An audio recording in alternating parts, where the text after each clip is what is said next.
Man, Yeah. so, what do you like about Vassar's playing? I've spent a lot of time with that video in particular, actually, for sure. I've learned that solo, and man, Really? he's amazing. Yeah, for sure. Yeah, I mean, he's got his own unique fiddle vocabulary, which is Totally. not easy to do, and not a lot of people have that. There has got to be more than this.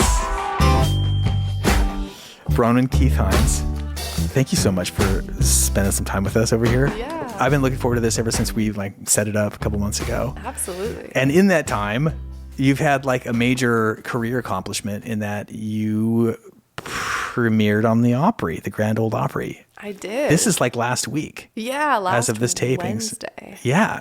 I'm so excited for you and congratulations. And that must have been, it must have felt like, okay, I'm doing something right with my life and my career choices. It was very encouraging. Yeah, It was so cool. Very encouraging. It was an It was so encouraging cool. step along the way. I've played the Opry I've played it many times with other artists being in people's bands, but I have to say it's extremely different when you're the person in the circle singing the song. It's really wild. Walk me through it. What was it like? You show up through the performer's entrance. I've seen all the photos. Yeah. And is it just, I don't know, I'd just be curious as what the experience was like for you. From your side. Yeah, and they put out this little sign right next to the kind of the best parking spot of the night, and they put out this little sign that says Grand Ole Opry debut, and it has your name on it, and I kind of knew the sign was there, so I was looking for it, and I found it and got to park there, and yeah, and then Awesome. you walk in and they show you to your dressing room, and they've got a special dressing room for Opry debuts, so it's kind of got all these quotes from people that have done their Opry debut. There's a quote from Taylor Swift. Mm-hmm. I think it was oh my God, I'm on the Opry or something. And yeah, you get to do a little sound check ahead of time before the doors open, which is nice to kind of get a feel for how it's going to sound. And it's a house band there. I actually correct, or brought no? a bluegrass band. Okay. Yeah, often. It seems like they'll let the bluegrass people, Have their own. band. Yeah. They're also because bluegrass people just, they can count on them. Yeah. Not just any bands. Some guy like me bringing in my questionable band, I'd be I don't know about those kids. That's so exciting. And then did you? I'm sorry for not even knowing everything, but you play 3 songs, I want to say. They gave me 2 in an interview. It's 2 or 3 depending on the slot. But I think for the first time they often do 2 and then a little. They pull you aside and you kind of chat with the announcer. So that's what I did. Well, I'm super excited. You brought your own band. You played a couple songs. You got interviewed. Yeah. And it's just light interview. Yeah. Kind of thing. Yeah. And packed house, full audience. Were you nervous in advance? I was Yeah. pretty nervous. I had a stress dream about it the night before where I was the mic was facing the wrong direction and I sang my whole song with my back to the audience for some reason. Perfect. I think I would feel there'd be something wrong if you weren't a little nervous and didn't have a stress dream the night before. I also have this kind of theory about making your way through life and life's challenges, and it goes if you're not semi-regularly getting nervous, that probably means you're not on the right path. You're or half asleep or taking something for granted. So it's a Yeah. great way to be alive, I think, at least to occasionally be. Definitely. Yeah. I think it's good for you. Absolutely good for you. And then you're playing bluegrass in the caverns. Yeah, I'm getting to open for the Steel Drivers. It's fantastic. June, yeah. What a legendary band. Yeah. And you know those guys by now? Totally, yeah. And I'm good friends with their mandolin player, Brent Truitt. He produced and engineered my last record. Awesome. So we're buddies. And the record is out. It is, yeah. It came out last year, almost a year ago. It's called I Built a World. Mm-hmm. Yeah. Did you write 90% of the songs, 70%? I didn't write a single song on it. I wasn't even writing songs back then. A year ago when you were just a kid. It was my debut vocal record. That was kind of my first step into singing, really. So and you're let's see if I can do the singing part. Now that it sort of felt one thing at a time. But now that I kind of did that and that, felt really, it just felt good.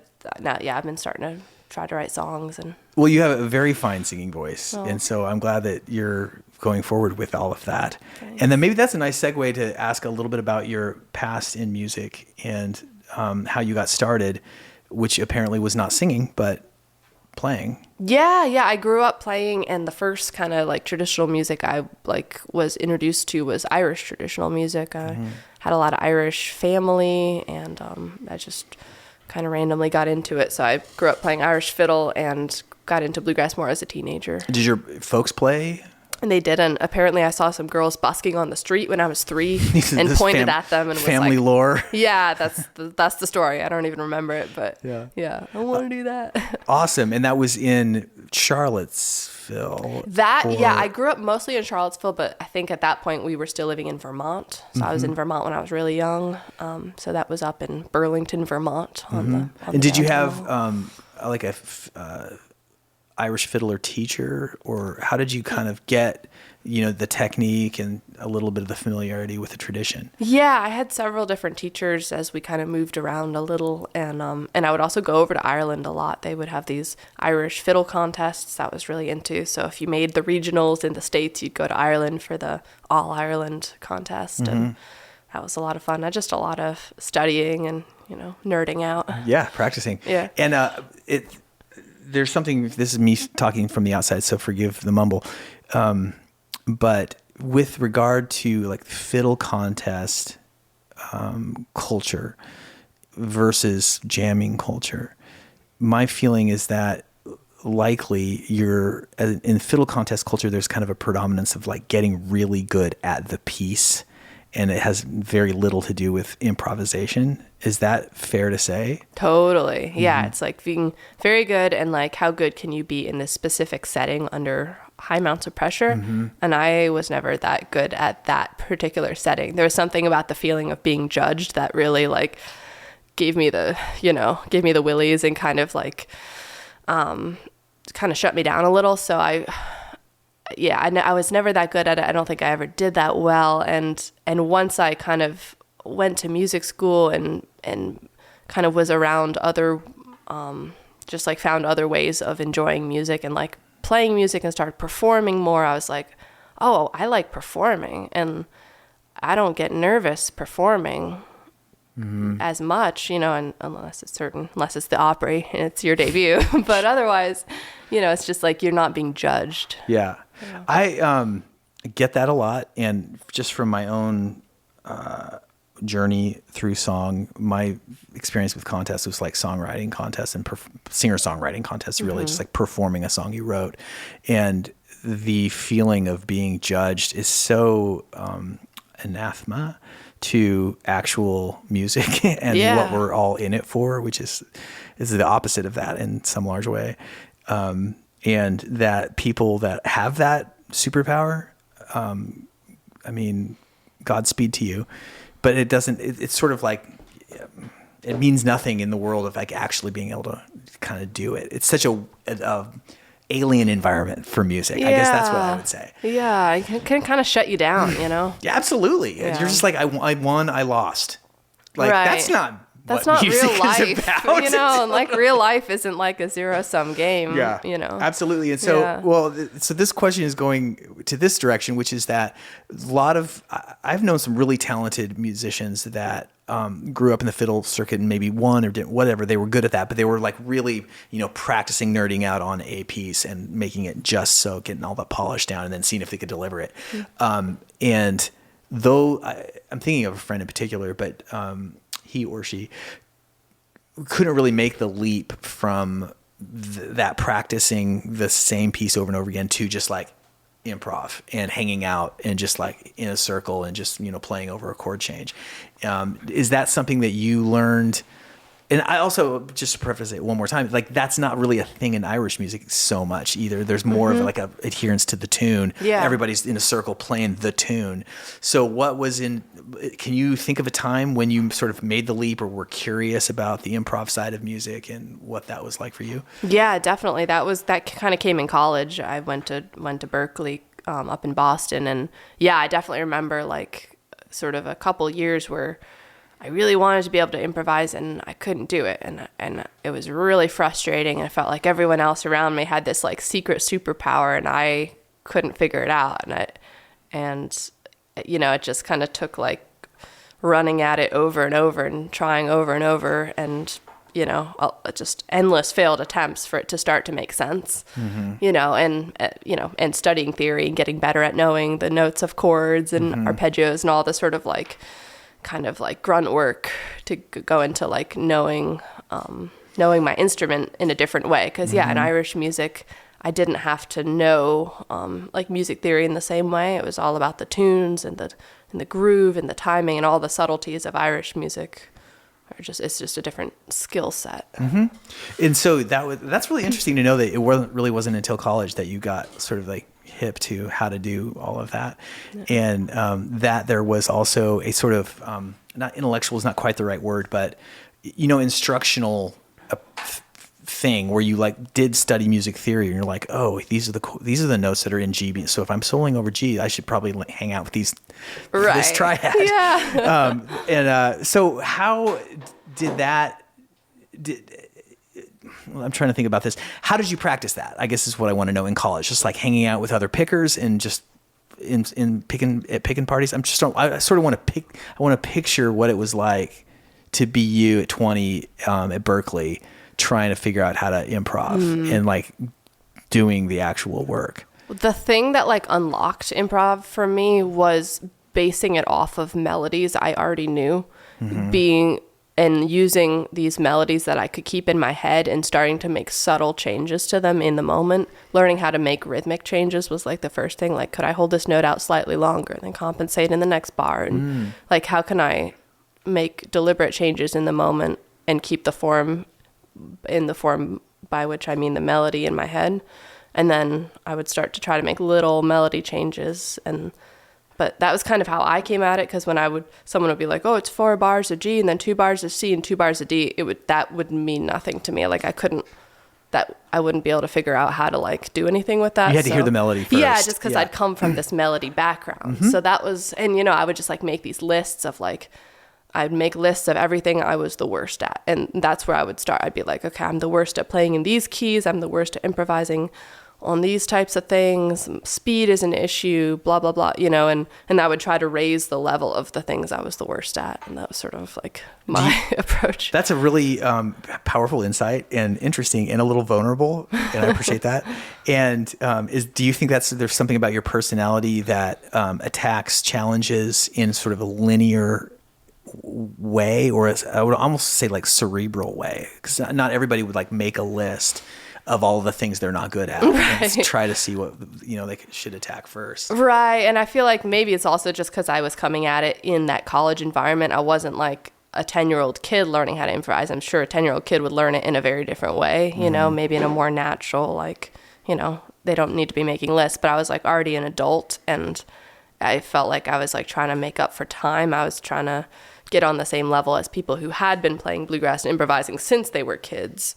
So it was just whatever made sense to me. What was a good breakout moment for you when, you know, in college or outside of college, when you went out there and you're like, okay, I think I'm going to try to do this, that made you feel like, okay, maybe I can do this? Gosh, I'm trying to think of like one moment in particular. A moment, you know, yeah. I mean, if there's just something that stands out where you're like, oh, okay, I got that gig, or you know, I feel like there were some jams that I would go to. I would be trying to jam every chance I got. I would go to IBMA, the International Bluegrass Music Association yearly conference, and I would go to jams. And at the beginning, when I would go to these jams, I always felt like I had to apologize or like explain. I'd be like, oh, I'm actually just like an Irish fiddler, but like I'm learning bluegrass or whatever. I'd have to like, and I would do that. And I remember at one point, like someone would just be like, oh, I wouldn't have known. And I was like, oh, maybe I need to stop like saying that, you know, maybe I don't need to like apologize in advance. Yeah. That super interesting. And it makes me I'm not going to like keep on this improv thing. I don't know. I just have one more question about it, which is that now when you're playing live, maybe it's a high pressure environment or maybe it's not. Do you have kind of set pieces? Will you play like your killer solo that you can count on, like note for note, just about in certain situations? Or are you always kind of playing around the melody? I'm always kind of playing around at this point, and I have gone through phases of trying to play the killer solo I've worked out, but what I ended up finding was that sometimes in the moment, that thing that I thought was so great felt horrible to play, and I'd be trying to struggle through this thing that I knew. Forcing it, and it just, my body didn't want to do it that day, and it would actually turn out way worse than if I had just played something else. So I think I'm at the point now where it's like, it's going to be better if I just kind of make it up. Not to say that there's not things that I would tend to go for in certain situations consistently, but it's better if there's always like, I'm a little bit loose about it. Yeah, I think that's a pretty healthy approach to music in general. Yeah. If you're just like trying to ram your idea through whatever context you're in, it might not have the best result every time. Let's talk about your solo career now. And this is what my first thought of finding a way into this is to get at what the difference is between being in a band, somebody else's band, in this case, Molly Tuttle's band, Golden Highway, and now your own project. What I want to know is like, what's good about being in somebody else's band, and what's hard, and what's great? What's the trade-off? Because there absolutely is one. Oh, totally. It's great being in someone else's band. Like, there's so much less work. It's like, it's almost like a day job. Like, you can leave it when you get home. You don't have to do any work. And, and you just, the only work you have to do is on the road. And really, you don't have to do much work on the road. You just have to show up on time. You just hang out. You just have to be at sound check and at the gig and like do a good job on your instrument. And it's awesome. I had so much fun in the last couple of years. It was kind of like living a dream. And I'd never done that because I like kind of ran a sort of democratic band before that. I was sort of in this like project where all 5 people had equal say, which was its own thing before that. So to be a full side person with Molly was really cool. But then the trade-off is, I guess at a certain point, well, it was been really inspiring to see her lead a band, and and then you're not playing your own music, and almost I felt like it's like I wanted to be more challenged in terms of having to come up with music. Like it almost got too easy. Sure. I don't know. I had a friend who played not a stringed instrument. He played. He's a session keyboard player here in town. He does other things now, but there was a time when he was like A-list guy, and so he's getting tapped for gigs. But as a session player, every day is different, and he found in hindsight this experience that he rather liked that because it was a kind of a high profile gig. It was like 5 days in the UK, and he said the first day he was like nobody really rehearsed. And it was a big show, big crowd. And he was just like kind of holding on for dear life. Like, oh my God, I was trying to keep it together, And then the second day he was like, oh, I got this. And the third day he was just like, oh my God, when is this going to be over? Because it was just that same thing. So I totally, I get what you're saying. Well, and I think also like just being a creative person, I think we all musicians have this drive to produce and create in different ways. And, I think I've just been starting to feel that urge more recently. Well, you have more ownership over your own songs. Exactly. Obviously is the first thing. There's just more of you in your music if you're writing the material yourself. For sure.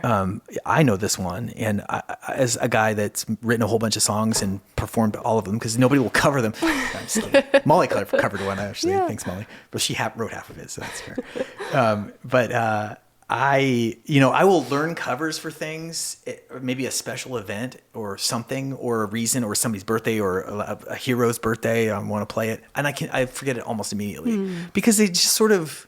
This is probably an insight into my character flaws, but like it just doesn't mean as much as the thing that came out of my head and heart that I wanted to say. I know almost every one of those songs, even the ones I wrote 20 years ago, because they're just like the relationship to the music is so immediate, and deep. Yeah. So I can totally understand. The other thing that's just interesting is like being a bluegrass fiddler.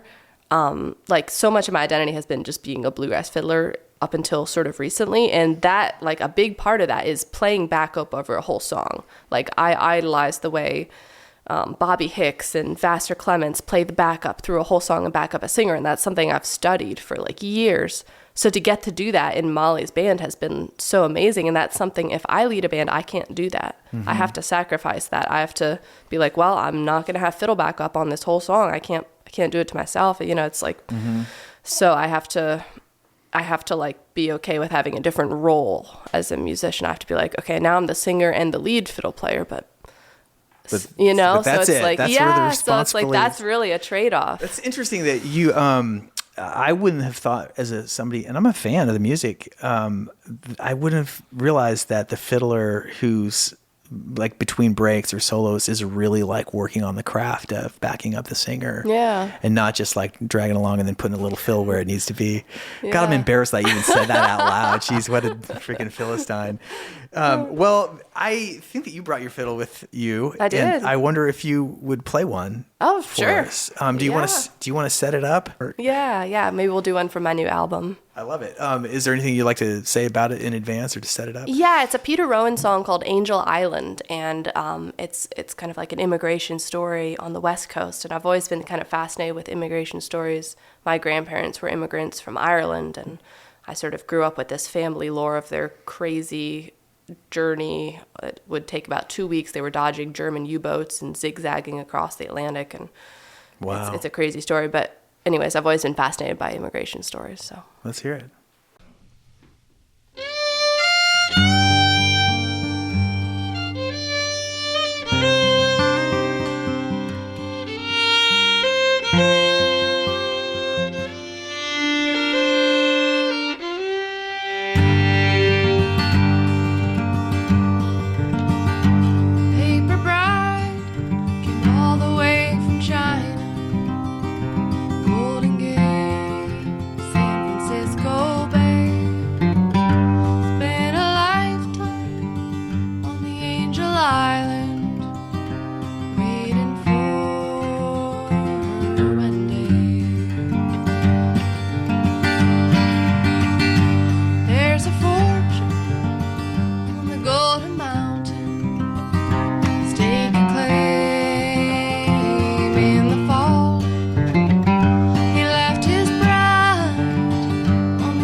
Well, that was fantastic. Thank you both. Oh, thanks. And I was thinking while you guys were playing about Peter Rowan, his music, and the role that sort of West Coast bluegrass played in my own journey. I had a bluegrass band when I first started, like out of college, and there was a time that I spent in Appalachia, going to a bunch of bluegrass festivals in Appalachia and in the South, just to kind of absorb it that way.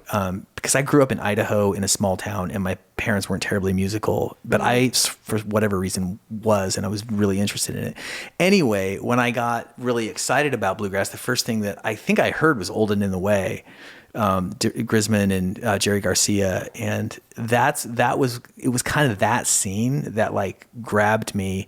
And this is just like maybe a philosophical question, but I just feel like the bluegrass of the West Coast, at least in the 70s, 80s, and 90s, just comes from a different spiritual energy than the bluegrass of Appalachia and South and Nashville. Do you think there's anything to that, or am I just making stuff up? I think you're right. It definitely has a different energy. To me, it's more, it's a little less reverent and more playful in a sense. But I think the trade-off is that it's like a little bit apart, divorced from the tradition, which is what bluegrass kind of is so meaningful in a way, to be part of a tradition that precedes you. I don't know if you ever think about that, but I think it's an attraction for people that listen to the music a lot, but like the West Coast guys, they're just kind of stony guys that like to pick, no offense, Sam or anybody else. I was one of those guys. But with that is just like, it's just music, and sometimes I think that the Southern school, for one of a better way of putting it, gets a little stuffy with what bluegrass is or isn't. And I can say all this stuff because I'm not looking for gigs at y'all's festivals. So this is just some outside commentary. No, I think you're onto something there. I think sometimes in bluegrass, people are so obsessed with what is and isn't bluegrass that they might be missing the bigger picture sometimes of like, I don't know, what is it good? First of all, is it not good? Is this good music? And I think bluegrass, the argument always is that, well, bluegrass was built on innovation. Like the guy who started bluegrass, Bill Monroe, always had different instruments in his band that nowadays no one would consider bluegrass instruments, like the accordion. Yeah. Osborne Brothers had drums, blah, blah, blah. So like, there has always been innovation. Newgrass Revival had electric bass. John Cowan, yeah. Yeah, exactly. So I don't know. But there is a tension between it. And I think about this a lot. Like I love a 5-piece bluegrass band. I mean, just leave the dobro in the trunk. I don't. I'm just kidding. I love dobro. I'm totally joking. But you know what I mean? Just like that straight up, just 5 like ripping bluegrass band, like tight harmonies, 3-part harmonies. Like give it to me all night long. I love it. But I also noticed that like a little goes a long way too. It's hard to like hang for a whole concert with just like that kind of hard driving bluegrass. And it's nice to have a little bit of variety. And also there's just like so much music in the world. That's one of the things I loved about the Grisman Quartet. Was it was just so like out there, and like the Tony Rice Manzanita record.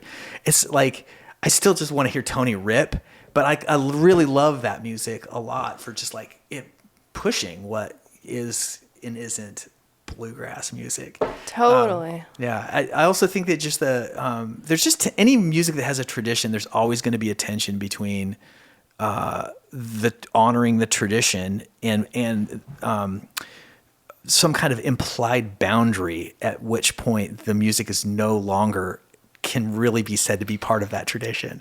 And that's just a really, an arguable point. And I think that's to its credit that music will always sort of have that. I think. In saying all of that, do you have a feeling about where your music kind of falls right now? Because you're young and you'll evolve and whatever, try different things. But right now, where do you think you fall in that kind of tradition versus outside the box?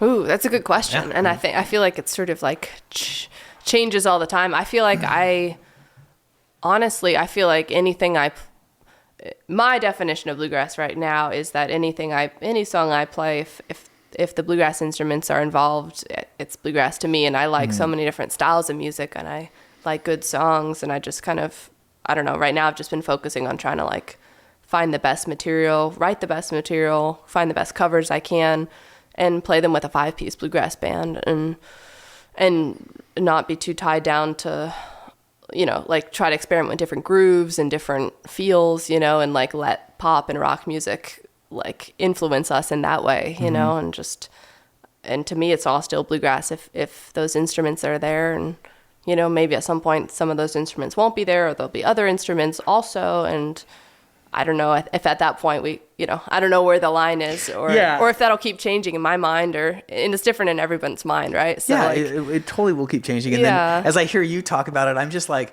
God, what's up with all these stuffy labels anyway? Like, who cares? Like, is it your, you know, do you like it? Do you not like it? As the listener or the not listener, it's just, that all said, I kind of find the debate interesting. Totally. I was a guy that, like, I used to love real clean picking, like Chris Thile style, just like that virtuosic picking, and I still do, obviously. But as I listen to the music more and more, and like Bill Monroe more, when I first heard Bill Monroe, I'm like, this is the father of bluegrass. He needs to practice.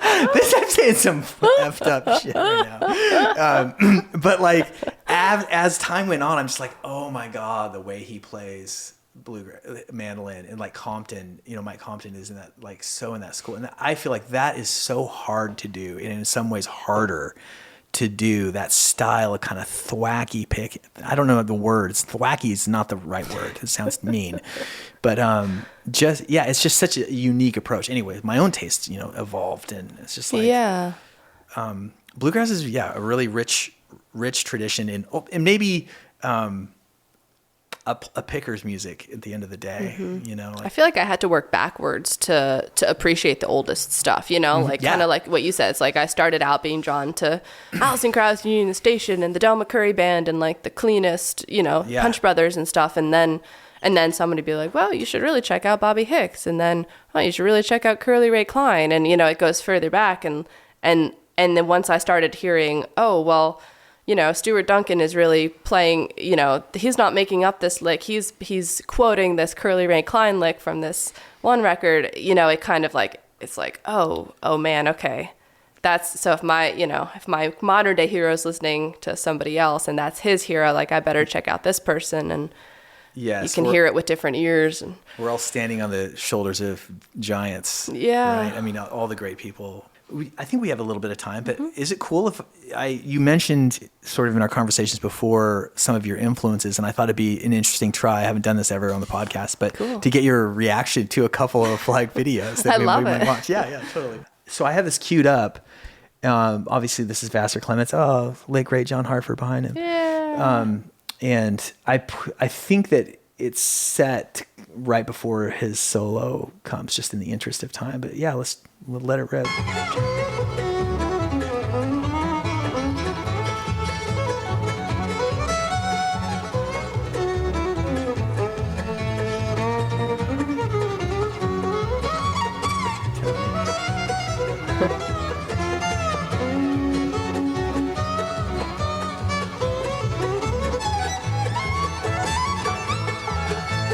Man, so what do you like about Vassar's playing?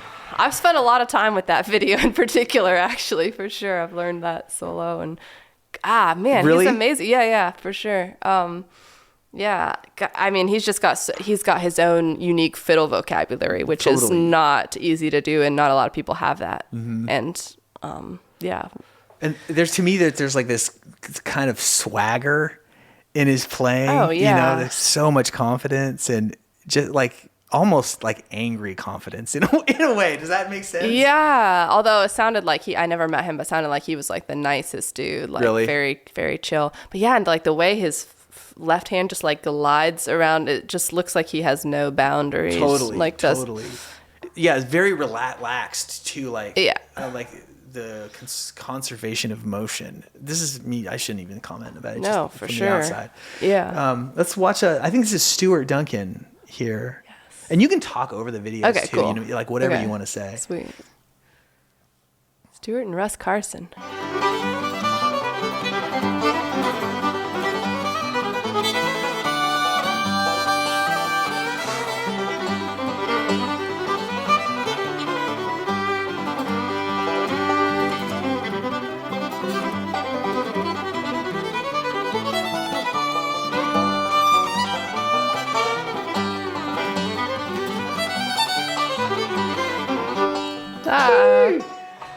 It's the gold standard right there.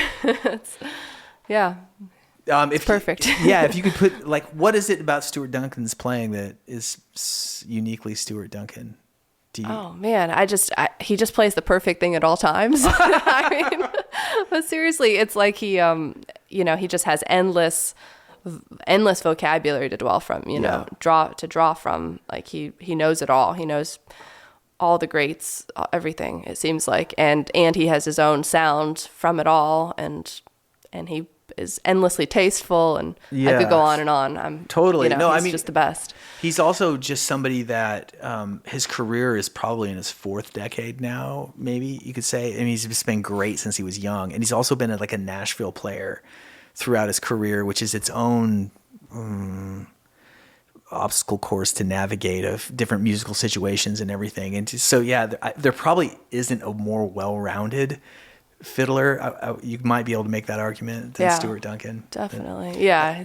He also lives, there was a church I was going to down at the end of the block for a while, and I think he was a regular church member at that place. So I would see him play in church and stuff. Oh, that's awesome. Wow. Bluegrass, I would be like, do you guys know who's playing? Yeah, you guys appreciating this? There's this one time I was at a Kinkos sorry, Jared, I just have to riff on this for just 1 second. I was at the Kinkos in Green Hills, and Edgar Meyer walked up and was making copies of like one of his compositions just like 10 years ago, and he was like, and I was just so starstruck. But it's just Edgar Meyer at the Kinkos, and I like love him. Like he's one of my favoriteest people in the world, in musically wise. Just like the chops and the innovation, and then the composition on top of it. And he's kind of a serious composer. Yeah. So I was such were my feelings that I had to say something to somebody. And so the guy that was helping me out at the Kinkos, I was like, that is one of the world's greatest bass players, and also a world-renowned composer, just like right there. And the kid was just like, it'll be 450. It's like, just utterly just like, what? Get this guy out of here. Wow. That's amazing. Yeah, okay. Enough about that. Oh, Michael Cleveland. Oh, yes.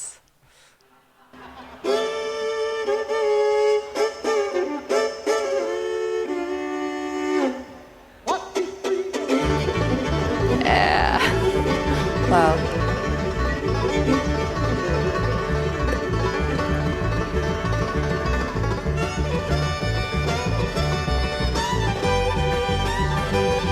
He keeps his bow tight. Yeah. His bow fiddle strings. His band plays about the fastest I've ever heard any bluegrass band play.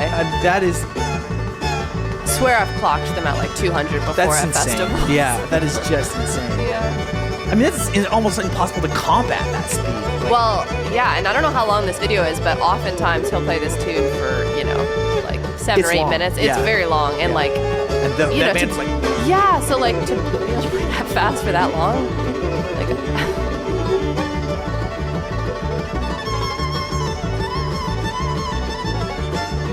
I mean, that man burns with a unique flame. yeah, it's incredible.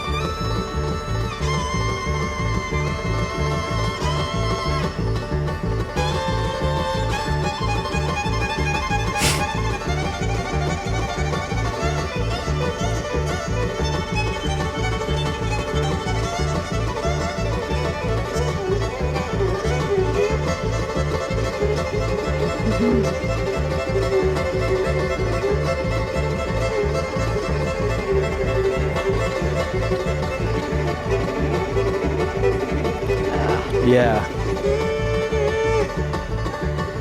I mean, that's rock and roll fiddle. Oh yeah. Oh my gosh. There's a reason he's like always going viral on TikTok, Yeah, totally. and he's got all these viral, I know. YouTube videos. It's just shockingly good. Yes. I mean, this is Lee Highway Blues, I think. Yeah. It's just like, it just kind of shuts it down. It's like, you can't play that song now. Yeah, exactly. That's like, it's been played. It's been played. Yes. Yeah. All right, man. We might as well move on just in the interest of time. Oh, did I give you? I don't think I gave you that last ACUS. Oh yeah, that would be good. Can you just cue up? Is there an Alison Krauss fiddle one? What would be? Oh. Choctaw Hayride is what I was thinking of, but Totally. Perfect. And you'll have to find it. It's like 2/3 of the way through. She really doesn't play like a ton of, she's so good at it. She is so good.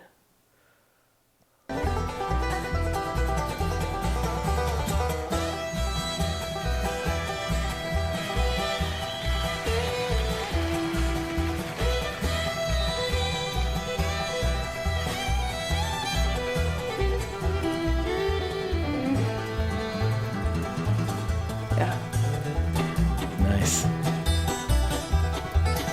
She's just got a certain tone that's very unique in attack. Mm-hmm. Like, it's amazing. Yeah, it's not like a super notey approach, but it's like. But she's got the tone. Yeah, and the heart. tone. Yeah, it's totally. Yeah, has been very inspiring. Just kind of my whole life hearing her. I think that might be it. That's all we got. That's maybe Yeah. okay. So, it seems like you're really busy on tour these days. Is that fair to say? Yeah. Between Molly's band and now your own tour is coming up. Yep. And you have a bunch of dates in May already. Yeah, and the rest of the year is going to kind of take off with a bunch of. Are you handling your own booking for the most part, or do you?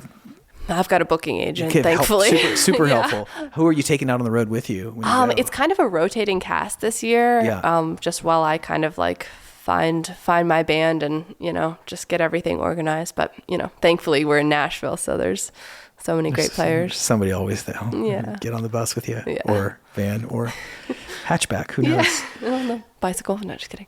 One last curiosity about maybe what you've learned, because I feel like of artists I've seen, you're absolutely like playing the game in terms of like, out there hustling, you're posting, you're creating content for people, and just like that's a really important part of every artist's professional life. And I'm just curious what your relationship is to that. Do you like doing it? And maybe that's enough of a question. Yeah, with the social media stuff. Yeah, in particular. Yeah, exactly. Yeah. I mean, I like doing it sometimes, but and it's kind of been amazing how I can connect with people, and I really started putting serious effort into it during the pandemic because I had so much free time on my hands, and we were all kind of lonely at that time, so it was seemed like an extra powerful way at that time to, it was kind of my only social outlet for a little while. And so it's been really cool to actually start playing gigs on my own now, and I'll show up to these towns I've never been to before, and there's 150 people there, and they're like, well, we saw you on Instagram, or we heard you on Spotify, or we watched your YouTube live stream. And it's like, it's an amazing, it works. Yeah. It's really cool. It's really it's crazy. But it can be a lot of work, and it's hard to draw the line sometimes between real life or content creating. It's like sometimes I hate to take myself out of the moment by starting to film something. Yeah. And I'm like, I just want to just be in this moment and not try to create the moment for somebody else. Sure. So it's kind of like a balancing act. Yeah. And then how, maybe just as a parlay into that, how do you have a decent sense of a work-life balance, do you think, or do you struggle with not just constantly thinking about it and going all the time? Yeah, I struggle with it. There's so many evenings that I'm just, I just feel like I work until I go to bed, and then I wake up and do it again. And yeah, I don't know. Yeah. It's hard. Yeah, it's hard.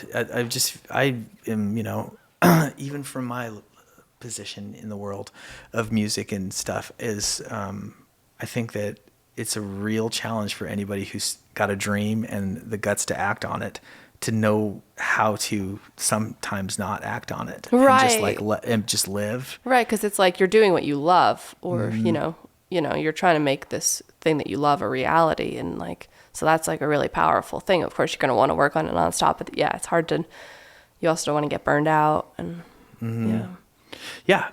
Well, from where I am, it seems like you're doing a really great job. And I just feel excited for you to be on the precipice of this sort of new chapter into the unknown. Thank you. And there's just nothing better as an artist than voyaging into the unknown. So I'll be watching, and I'll be at a show here soon. Aw. I hope that I get to see you again soon. Thank you. Thanks so much. Thanks, Molly.